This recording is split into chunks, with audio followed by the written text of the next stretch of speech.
Okay, so let's go through some of the tools you would need to be able to create this Illustrator Shapes assignment. The first thing that we need to do is to create a new document with one artboard. So if you look at item number 2, so what I'm going to do is I'm going to use a keystroke. I'm going to use Command N on the keyboard for a new document. And if you notice, it's got some defaults here. Mine's actually set at 8.5 by 11 inches. If yours shows points or picas, all you need to do is use this drop down and you can choose inches. So I'm going to hit create. Now I've got one artboard.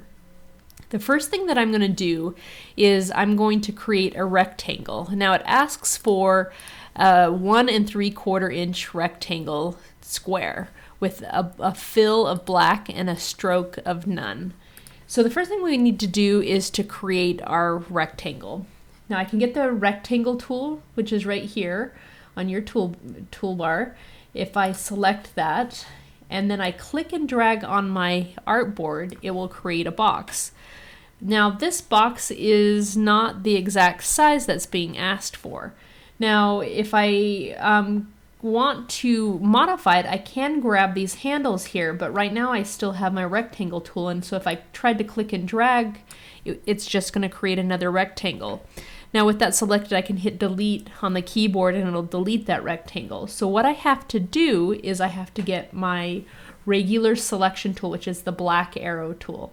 So I'm going to get that tool, and then I can click on my rectangle, and if you notice, I can click and drag on the sides, from the corners, in and out, from the sides, the top and the sides.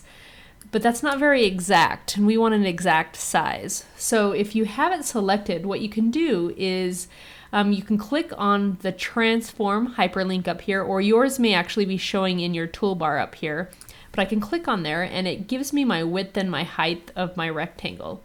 So what I'm going to do is I'm going to type in 1.75 and I hit tab into the next field and 1.75, and now I've got a square that is 1.75 by 1.75. Now you might have run into a situation where, let's say this number is a little bit different, and this chain link is actually selected. Now if I change that to 1.75, it's going to change it proportionally, and so it actually changed my width. So we've got to make sure that's unlinked, and then you put your numbers in there and it'll let you determine the width and the height independently.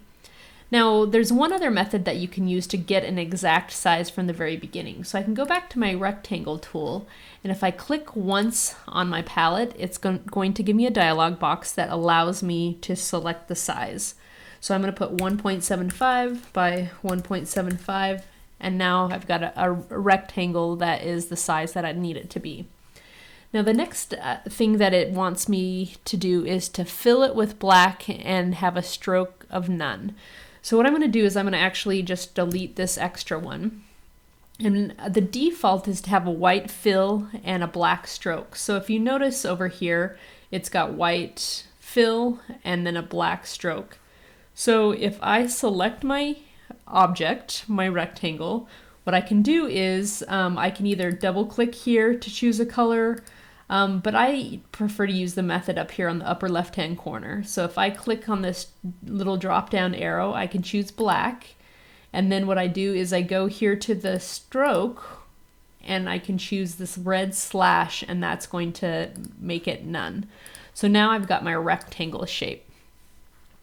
Now the next thing, it looks like we've got 3 stars here. Now in your tools over here on the left, if it has a little triangle to the bottom right hand corner, that means that there are other tools nested inside there. So if I click and hold, you can see that I've got a rounded rectangle tool with some rounded edges, an ellipse or a circle, polygon, and a star. So there's our star. So I'm going to select it, and it's asking for 3 stars that have a certain radius, and a fill of black and a stroke of none. Now if I click and drag, I don't have very much control over that.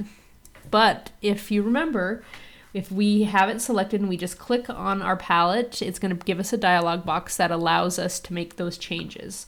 So I'm going to change my radius. It looks like it's 0.75 and by 0.25.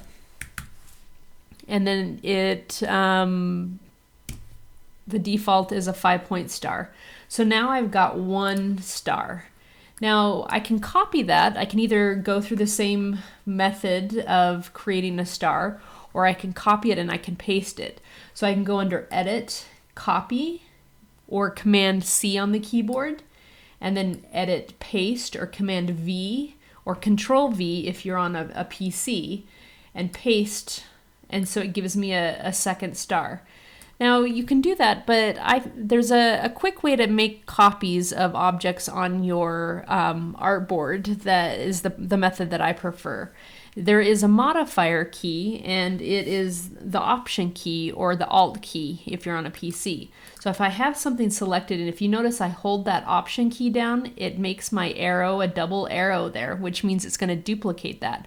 So if I click on it and I'm holding the Option key down and then I click and drag, it's going to make a copy of that object. So you can make multiple copies of it. So if I hold my Option key down, I can copy it as many times as I want. So whatever method you use and whatever you're comfortable with, that's totally fine. So the next thing that I'm going to do, it looks like there's a rounded rectangle. So if I click and I hold on my shape tool, I can get my rectangle tool and I can create either another rectangle that's the same as this, or you can use a rounded rectangle. We'll actually show you two different methods. I'm going to use the rounded rectangle tool and click, and if you notice, it gives me the same options to be able to choose something, and it gives me the option of a corner radius. So it looks like the specification is 0.25 for that corner radius. So what I'm going to do is I'm going to make sure that my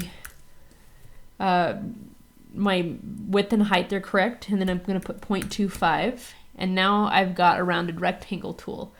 Well, one of the most recent changes to Adobe Illustrator is it allows for a corner radius tool. So if you notice in the corner of this box, there's this extra little circle.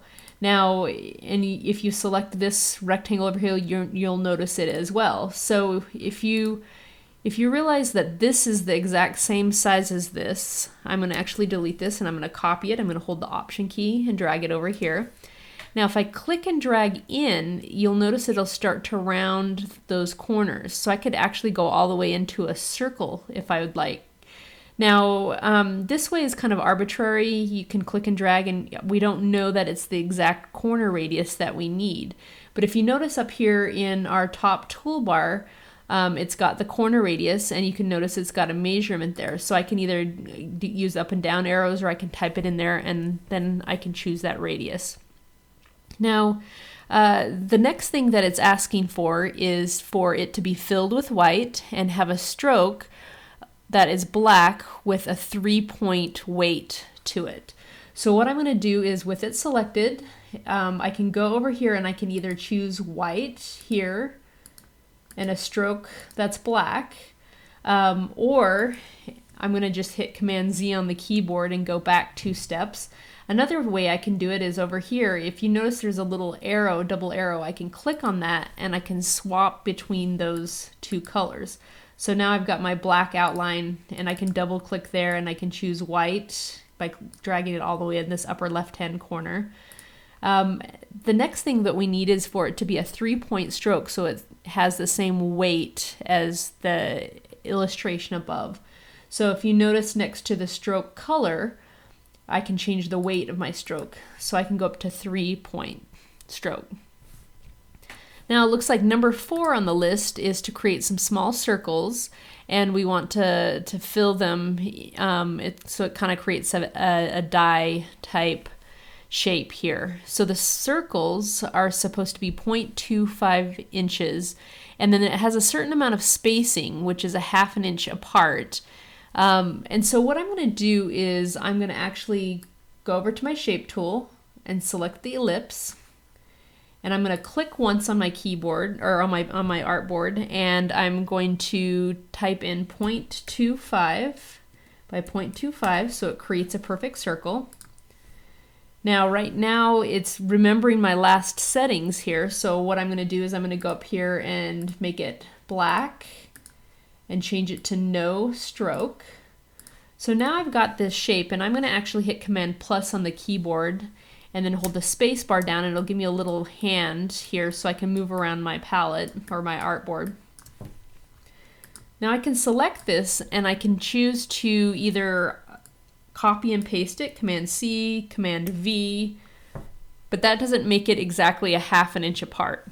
So what I'm going to do is I could Option click and drag it over, but then if you notice it kind of moves up and down and it's not in a straight line. What I could also do is I could tell it that I want it to move that object in a certain amount of space. So what I'm going to do is I'm going to right click on my object, or it's Control click if you don't have right click set up. And if you notice, it's got a bunch of options. So a right click usually provides you some of this menu with several options. So what we want to do is we want to go here to the transform and go to move. And that's also under object and move. So right now, if you notice, it tells me my position, and I can tell it I want it to move horizontally. So I think we want ½ an inch and 0 vertically. And then if you notice, it's got a preview, and I can see where it's going to space that out. So it's going to actually move it from this position ½ an inch to the right. Now I want to actually copy it so I can get 3 dots that are evenly spaced. So if you notice, there's a button for copy. So now that I've done that, I've got an exact copy of that, exactly ½ an inch away from the first circle. Now I can do that same thing. I can right click and go to arrange or transform and move. But if you notice right above that, there is an option for a transform again. And what transform again does is it performs the last move that you made. So what I can do is if I do that, and if you notice it's Command D on the keystroke. So I do that and it jumps over again. So I can do that transform again multiple times. And you can continue kind of onto infinity with that. So what you do is if you want to do multiple things that are evenly spaced or do that same exact move, you can use Command D or transform again. So I'm going to select these now and delete them. I clicked and dragged across and hit delete on the keyboard. So now I'm going to select all 3 of these. I'm going to do the same thing because I want to move and have 3 rows now that I've got 3 columns. So I'm going to hit right click on my keyboard. I'm going to go to transform and move. And instead of going to the horizontally ½ an inch, I'm going to put a 0 there, and I'm going to move it vertically down ½ an inch. And you can see that it's jumping, and I can hit copy.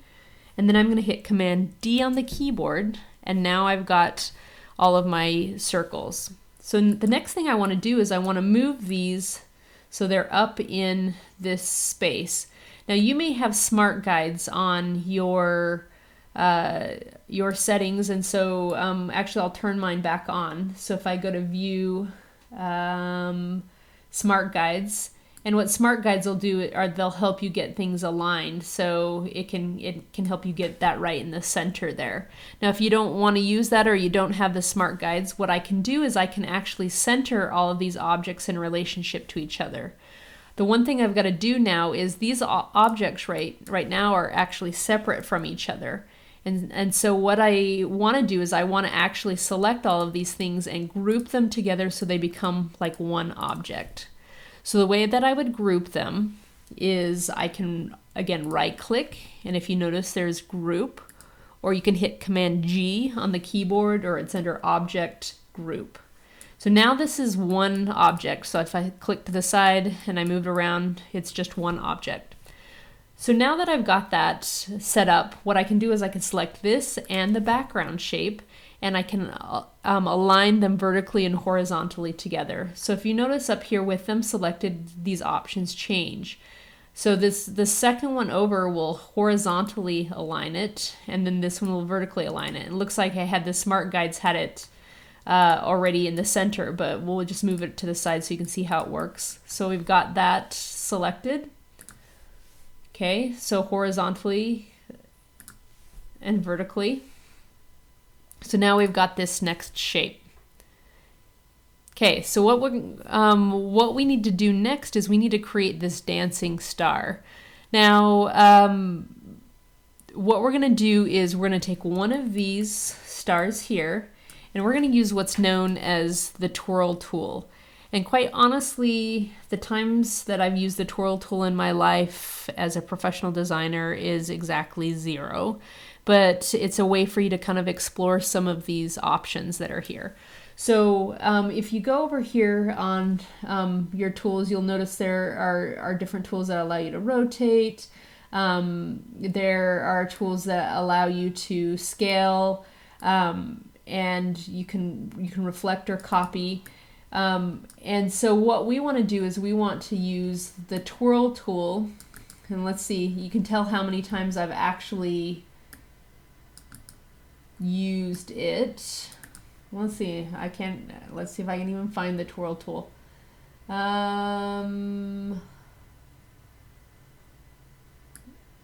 Okay, so it's right here under the width tool. So if that's an indication of how many times I use it. So right here, if you go to, and it's three down. Now, if you notice, and it's trying to catch up, it's got this big circle here. If I click and I drag, it kind of goes all crazy. So there's some settings with the twirl tool that we need to be able to control. So I'm going to hit undo. And if you notice, it creates this big circle, and that's the shape of my brush. So I'm going to hit undo. Now if I double click on my twirl tool over here, it's going to bring up a dialog box, and I can start to control the size of this circle, and I control the intensity or the twirl rate. So feel free to play with these settings. So it looks like my twirl rate is a little bit too much.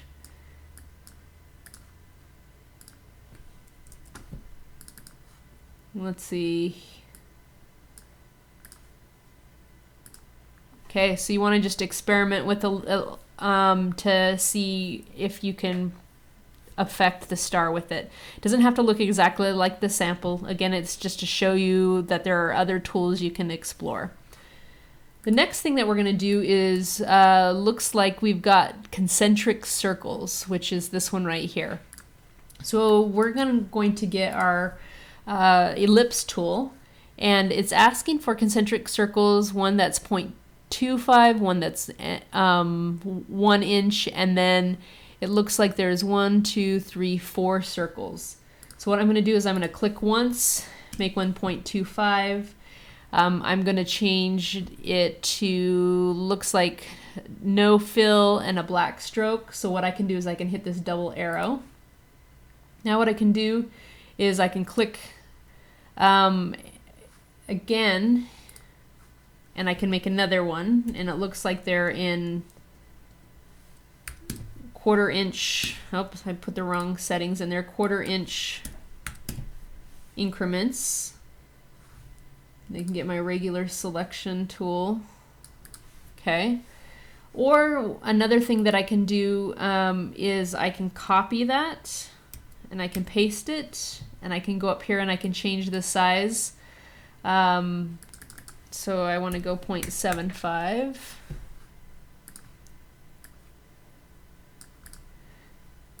Or I can copy it and paste it, and I can click and drag. But that's not going to give me an exact size. Actually, that was pretty close. Okay, so now I've got my concentric circles. Do I have an extra one here? Let's see, 1, 2, 3, 4. 1, 2, 3, 4. So now I've got those. Okay, the next thing we're going to do is we're going to create our polygon. So we want 5 sides with a radius of 1 inch. So if I go back to my shape tool and click and hold, the polygon tool, I click once, it's going to allow me to choose my radius, which is 1 inch, and my sides, 5 inches. So now I've got that, and a quick way, instead of having to go up here and actually select it, is to hit V as in Victor on your keyboard.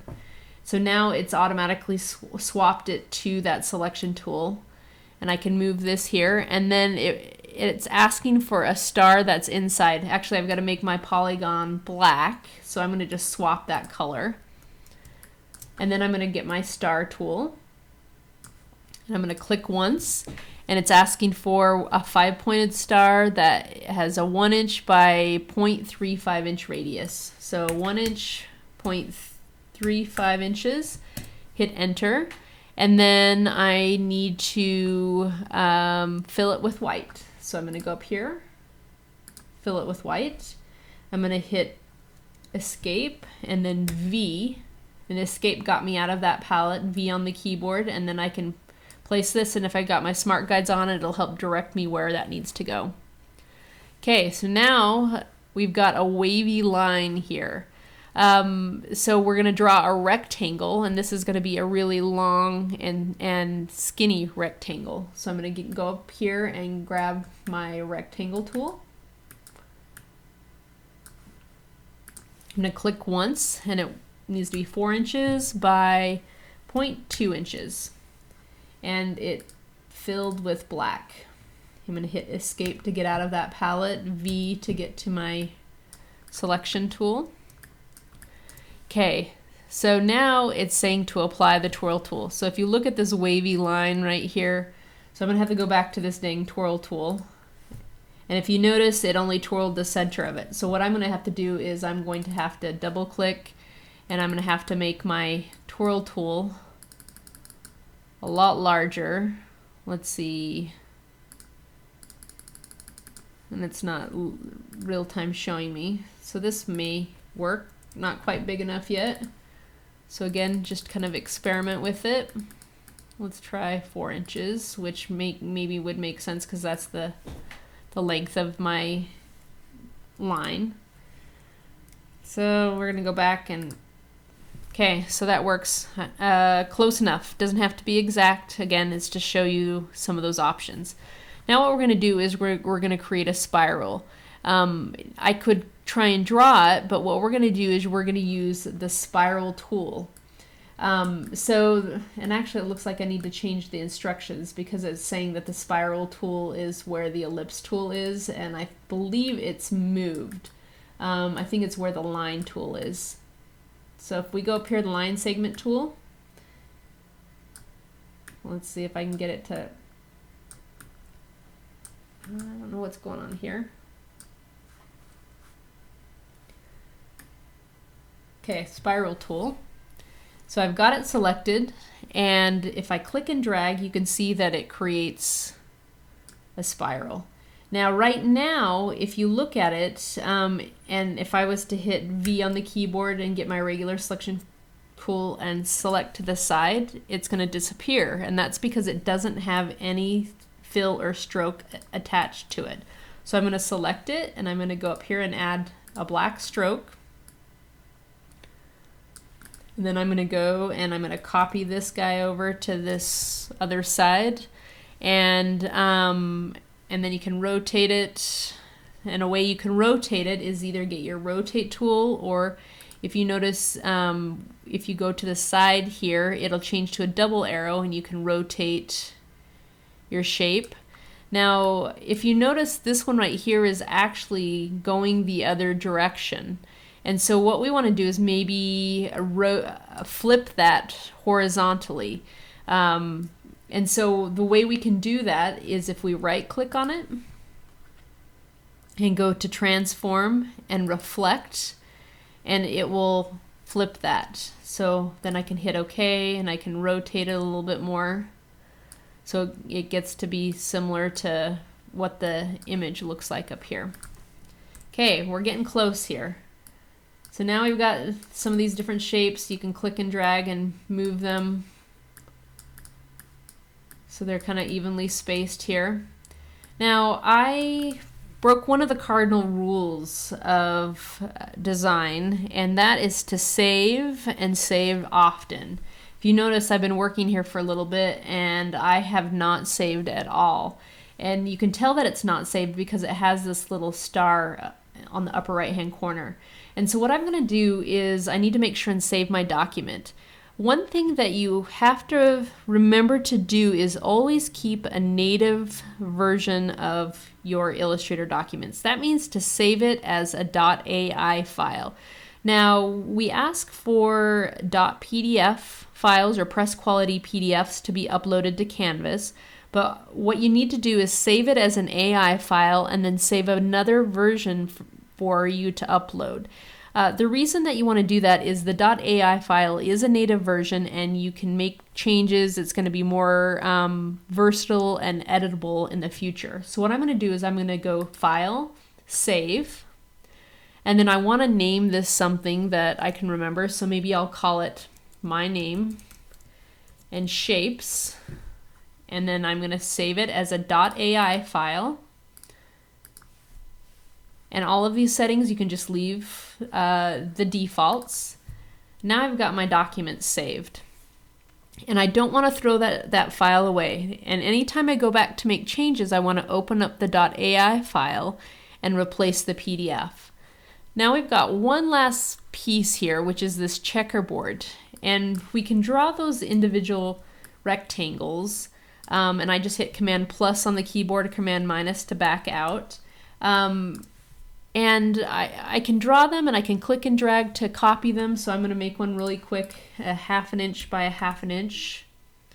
Let's see if I can put the right numbers in here. And I'm going to change that. So now I've got this and I can click and drag and I can duplicate it over, but that's not exactly how I want it to be. I'm going to actually go to the very edge of the board, and if I know this is a 1/2 inch, if you remember, we were able to transform that in an exact amount of space. And so if I right click on it and I go to transform, move, and I'm going to choose a 1/2 inch and 0 vertically, if you notice it'll copy it the exact space that is the size of that. So what we're going to have to do is double that space. So I'm going to change that to 1 inch. And I'm going to hit tab so I can see what it's going to do. And that's going to copy at the right amount of distance to create a checkerboard. And then I'm going to hit copy. And then I'm going to hit Command D on the keyboard. And I can duplicate it across. We're going to do it till we get to the end. Okay, so now I've got one row. Now we're going to do something that's a little bit tricky here. So now what we're going to do is select this and we're going to do the same thing, and we're going to right click and we're going to go transform and we're going to say move, and instead of going right 1 inch, we're going to go down, and we want to go down 1/2 inch, but we want to move over 1/2 inch. So what it's going to do, if you look at the preview, it's going to move over 1/2 inch and down 1/2 inch. Now I'm going to hit copy, and now we've got our second row. So now I don't need this extra rectangle, so I'm going to hit delete, and then I can take these rows and I can right click and transform them. I'm going to move them down 1 inch. And you can hit preview to see if it's doing what you want it to do, and then hit copy. So now I've got my checkerboard on the bottom of my page. So you can move that where it needs to be, kind of move things around so they're evenly spaced. And I'm going to save this, hit Command S on the keyboard, or you can go to File, Save to save it. Now I think this is the new centerpiece to my portfolio. There's one last thing we want to do is we want to make sure that there's not anything. So like if I had something over here on this side, we want to delete any of those things. And then we want to actually delete any extraneous clicks. So if there's something on there that we happen to miss, what we can do is we can go to Object and select. Let's see. We want to go, select Object Path Cleanup. And if there's anything there, it will select it and delete it. So now we've got a nice clean artboard with nothing that's going to be a surprise. So we're going to hit save one more time. And then the last thing that we're going to do is we're going to save this as a press quality PDF for us to be able to upload to Canvas. So now what we're going to do is go File, Save As. We can leave it the same name, but then we go to Format and we choose Adobe PDF. So it'll change the file extension to .pdf. Hit Save. And then if you notice there's several different settings here, this preset is the Illustrator default. What we want to do is we want to choose Press Quality. And then once you have that selected, hit Save PDF. And now we've got a PDF and an AI file saved. Okay, I know this was a long video, but hopefully it's helpful. If you have any questions, make sure that you message me and let me know. Thanks.